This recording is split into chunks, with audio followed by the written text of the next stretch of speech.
The greatest gift you and Mom could give me is signing the papers for a nursing home.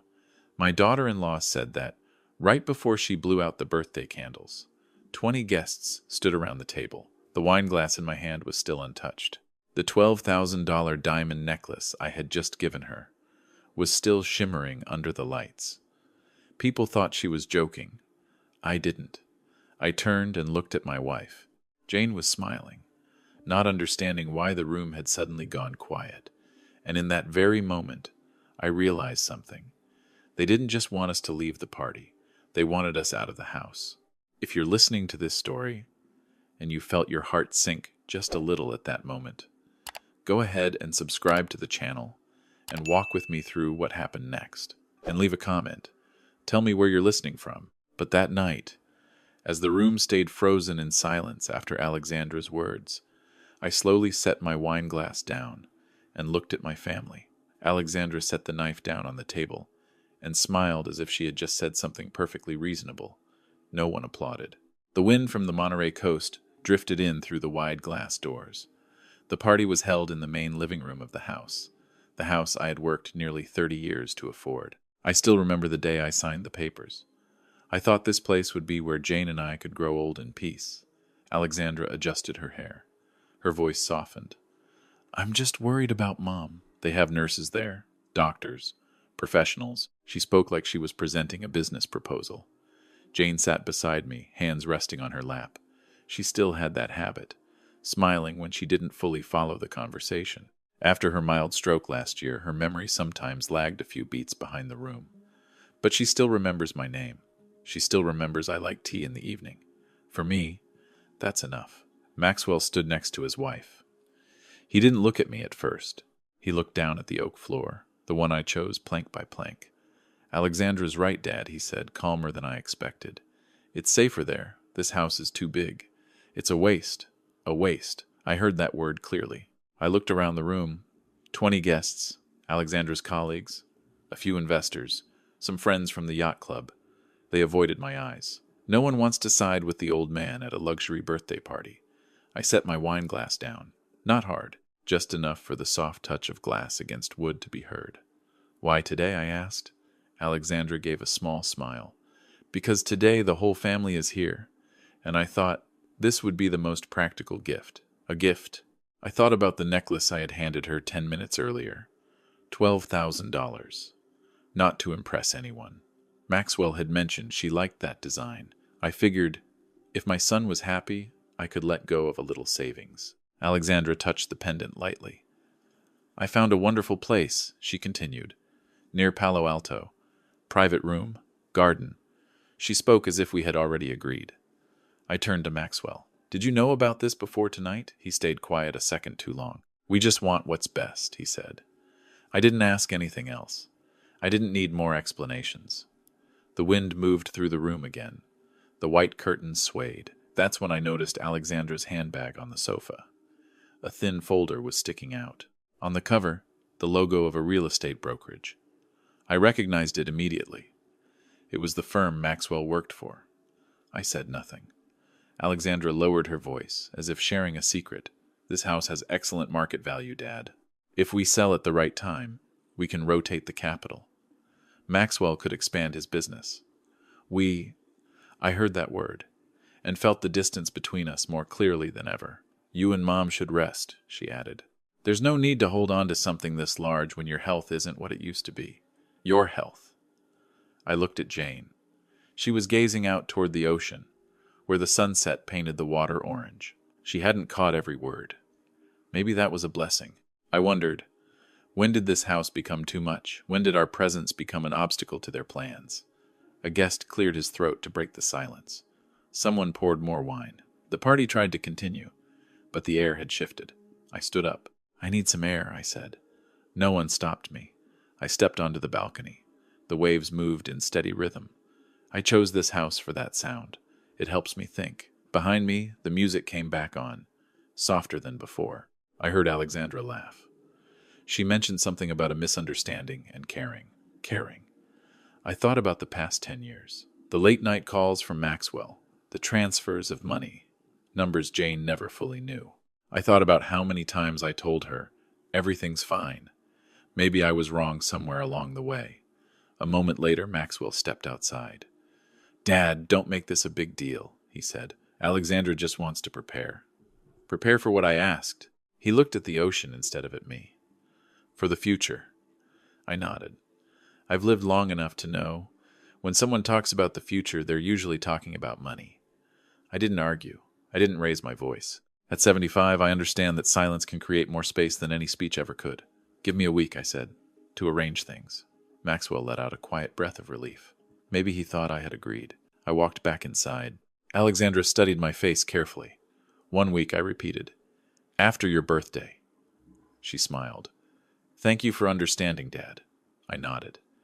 But deep down, I knew something very clearly. They thought I was signing papers to move out. In truth, I was signing a different decision, and that decision would not be announced at a party. That night, after the last guest finally left, I didn't turn on the bedroom lights. Jane was already asleep. Ever since her stroke, she falls asleep faster than I do. I sat in my study, looking out at the yard that had been full of laughter just a few hours earlier. 1 week.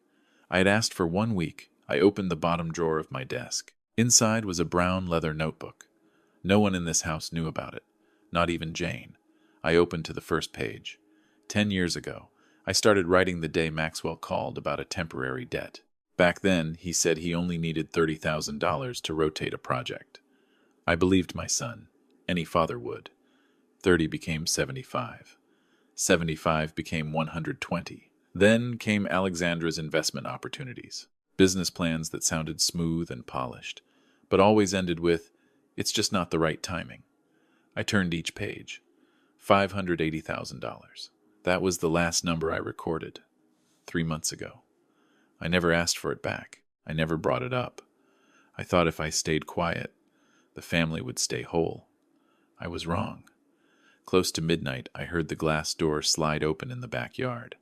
I turned off my desk lamp. Alexandra's voice carried through the garden. She thought everyone was asleep. "I just need to confirm," she said on the phone.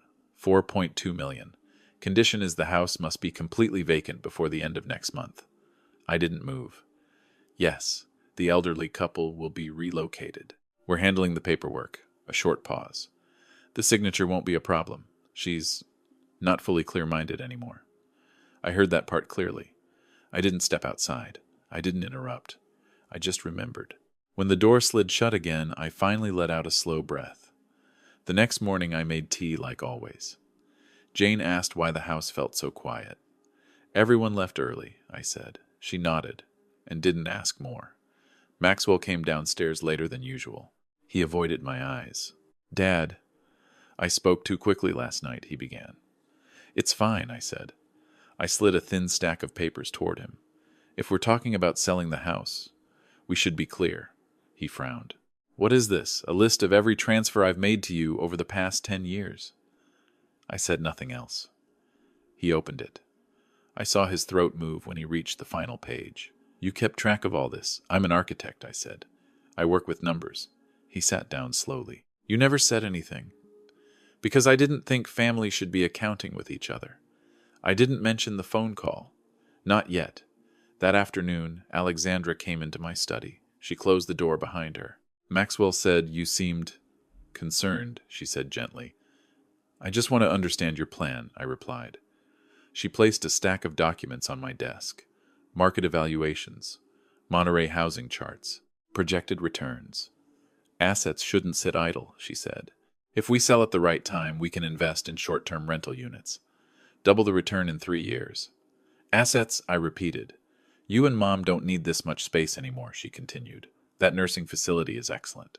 Doctors who specialize in post-stroke care. I visited. I haven't agreed." She smiled lightly. "You will. It's the logical choice." Logical. I looked at her hands, perfectly manicured nails. The wedding ring Maxwell bought, with money I once transferred to him. "Who have you spoken to about selling this house?" I asked. She paused, just for a second. "Only preliminary discussions, nothing official." I nodded, as if I believed her. After she left, I opened my computer. I reviewed the property documents. Sole owner me. Maxwell's name had never been added, but Jane's had. I opened her medical file. The doctor's note read, mild cognitive decline. No loss of legal capacity. That sentence mattered more than any promise. That evening, I went into the garden earlier on purpose. I wanted to be certain I hadn't imagined things. Alexandra was on the phone again. "We can close faster if needed," she said, "if we have confirmation of competency status. I can sign as representative." I stepped out of the shadows. "Representative for whom?" I asked. She jumped. Her phone nearly slipped from her hand. "Dad, I heard you last night." She was quiet for a few seconds. Then her voice turned firmer. "You need to be realistic. This house will be divided when the future happens. It's better to arrange things now. When the future happens," I repeated. "I just want everything to go smoothly." I looked straight at her. "What exactly were you planning to use my wife's signature for?" She didn't answer, and that silence said enough. "I will need to review every document you've prepared," I said slowly, "before anything is sent anywhere. Don't you trust me? I trust ink on paper." I walked back inside, leaving her standing in the garden. That night, I had no doubts left. They didn't just want us gone. They wanted control. And for the first time in many years, I realized I had been far too generous with my own kindness. 1 week, they thought it was time for me to pack. For me, it was time to review every clause I had ever signed. And then I remembered. There was one clause I had never used. I remembered it at 3 a.m, when the sound of the waves offshore kept a steady rhythm like a clock ticking. That clause was in my father's will. Maxwell's grandfather. Years ago, when I took over what remained of the family estate, the attorney explained it very clearly. If an heir commits serious harm to the rights or dignity of his parents, the owner has the right to revoke prior gifts. Back then, I laughed. I told him my family would never need a sentence like that. That night, I didn't laugh. The next morning, I drove out of Monterey before Alexandra woke up. I told Maxwell I needed to speak with an old friend about nursing home procedures. He nodded. He looked relieved. I didn't go to a nursing home. I drove to the office of Daniel Harper, a friend from college, now an estate and family asset attorney. His office is in Carmel, less than 20 minutes from my house. Daniel studied me for a long moment when I placed the brown leather notebook on his desk. "I thought you stopped keeping records years ago," he said. "So did I."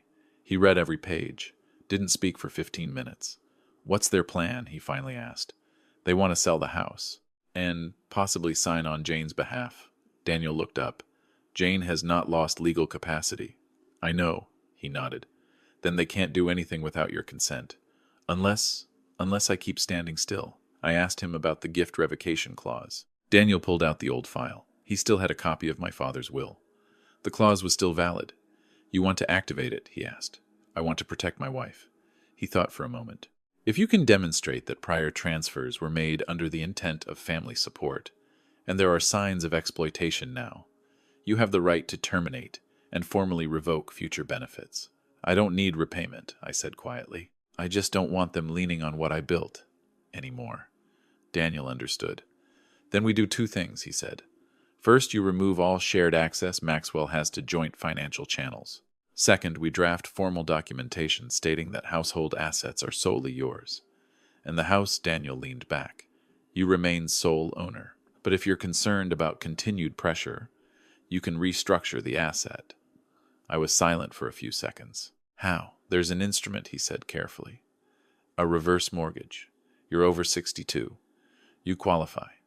The bank lends against the property value. No immediate repayment required, but it reduces the net equity. In other words," I said slowly, "if they try to sell later, they inherit a significant financial obligation." I nodded. I didn't see it as revenge. I saw it as a boundary. That afternoon, I returned home with a new folder in my briefcase. Alexandra was in the living room speaking to someone about progress. She stopped when she saw me. "Where did you go?" "I explored options," I replied. She smiled. "So, have you made a decision?" "I'm thinking," I said. "And I want everything transparent." That night, after Maxwell went upstairs, I walked into the small gallery room at the end of the hallway. My art collection hung there, pieces I collected slowly over 30 years of work, not as investments, just because I loved them. I called a gallery in San Francisco I had worked with before. "I'd like to loan the collection for a few months," I said. Under a personal exhibition, they agreed immediately. Insurance value, nearly $1 million. 2 days later, a transport vehicle arrived. Alexandra stood at the staircase watching. "What are you doing?" she asked. "Loaning them for exhibition. Now perfect timing." She said nothing else, but her eyes changed. That same day I went to the bank. I terminated Maxwell's access to the secondary account I had opened years ago to support his household expenses. The banker asked if I was certain. "I am," I said. When I came home, Maxwell was waiting in my study. "You pulled the funds?" he asked. I reorganized. "We need operating capital. I need clarity." For the first time, he looked unsure. "Don't you trust us? I trust actions." I didn't raise my voice. I didn't accuse. I spoke like a man who had already done the math. That evening I sat beside Jane on the porch. She asked why the paintings were gone. "They're traveling for a while," I said. She smiled softly. "Like we used to." I held her hand. Her skin is thinner now, but still warm. The week was almost over. Alexandra believed I was preparing to sign nursing home papers. In truth, I was signing something else. I had submitted the reverse mortgage application. The bank confirmed a preliminary valuation, $4.2 million. The same number I heard on that midnight phone call. I told no one. I simply waited. On Monday morning, I received the email. Conditional approval, pending, final signature. I printed it, placed it in an envelope. 1 week had passed. They thought I was preparing to leave this house. I was preparing to leave a different role. The role of the father, who always gave in. On Monday morning, I signed the final documents before the sun climbed too high. The bank officer came to the house. Quiet, professional. Jane sat in the next room, soft classical music playing low. She didn't ask many questions. I simply told her I was rearranging the finances. The reverse mortgage was structured as a maximum line of credit based on the home's value, which meant from the moment I signed the oceanfront villa was no longer the clean asset Alexandra believed it to be. It became a significant financial obligation. I didn't feel triumph. I didn't feel revenge. I just felt that things were back in their proper order. 3 days later, Alexandra announced that the nursing facility vehicle would arrive Friday morning. "We should keep everything calm," she said at dinner. "No tension." I nodded. "We'll be ready," I replied. The night before they planned to move us, I barely slept. Not from worry, from preparation. I reviewed everything one last time. The paintings were gone. The antiques were secured in insured storage. The bank accounts had been restructured. I had also finalized another step, terminating every financial authorization Maxwell once had. Jane asked why the living room felt emptier. "I wanted a change of atmosphere," I told her. She looked around, then nodded, as if that made perfect sense. Friday morning was windy. The ocean wasn't loud, but it wasn't still either. Jane and I left the house at 6. No large suitcases, just 2 small bags. A private vessel waited at the Monterey harbor.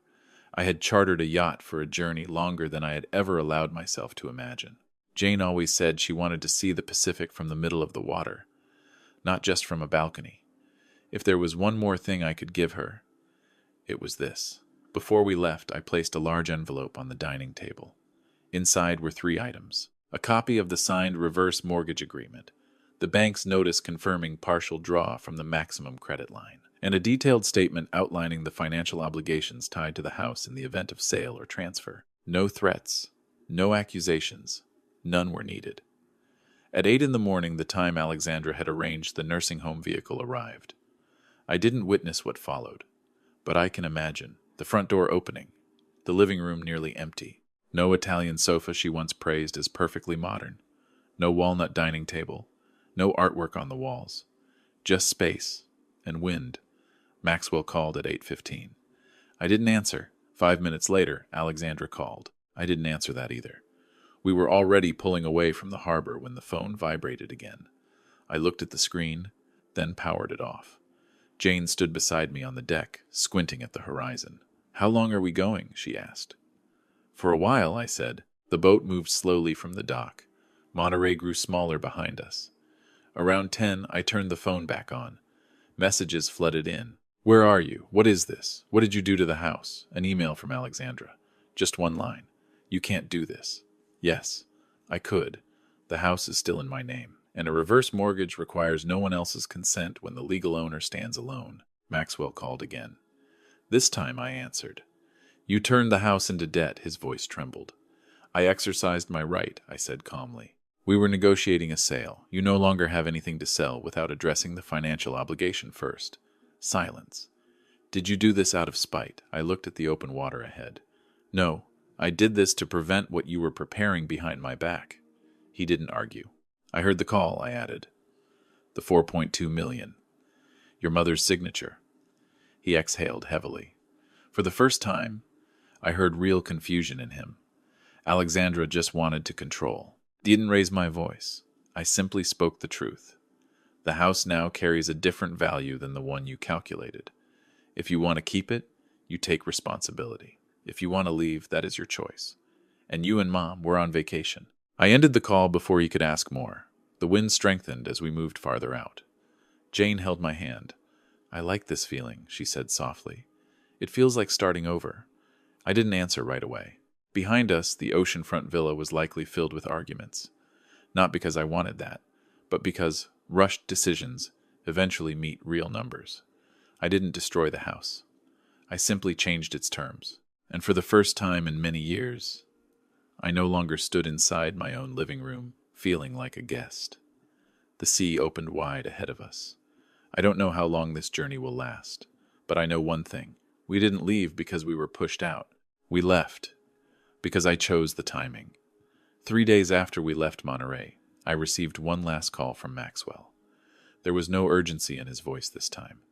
Just something heavier. The bank sent the official notice, he said. If we want to sell the house, we have to repay the entire loan first. That's correct. I didn't realize you could move that fast. I didn't realize you could prepare that fast either. Silence lingered on the line. No excuses this time. Alexandra is speaking with an attorney, he added, quieter now. That's your decision.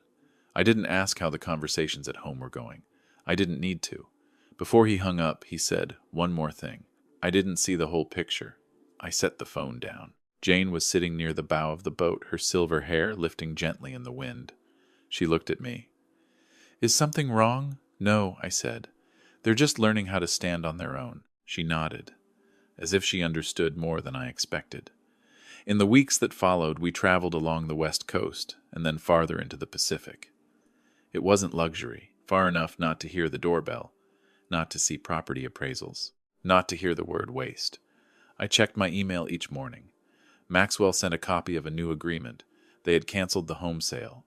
They couldn't resolve the financial obligation in the short term. Alexandra was looking for a rental near San Jose to restructure their business plan. I read it without comment. A month later, another message arrived. Dad, I'd like to see you when you're ready. No mention of the house. No mention of a nursing facility.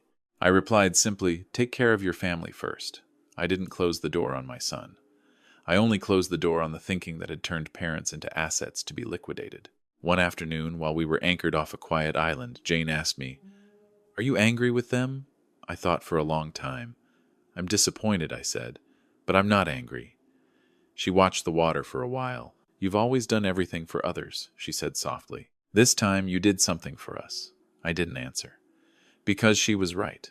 For years, I believed a father's love meant unconditional sacrifice.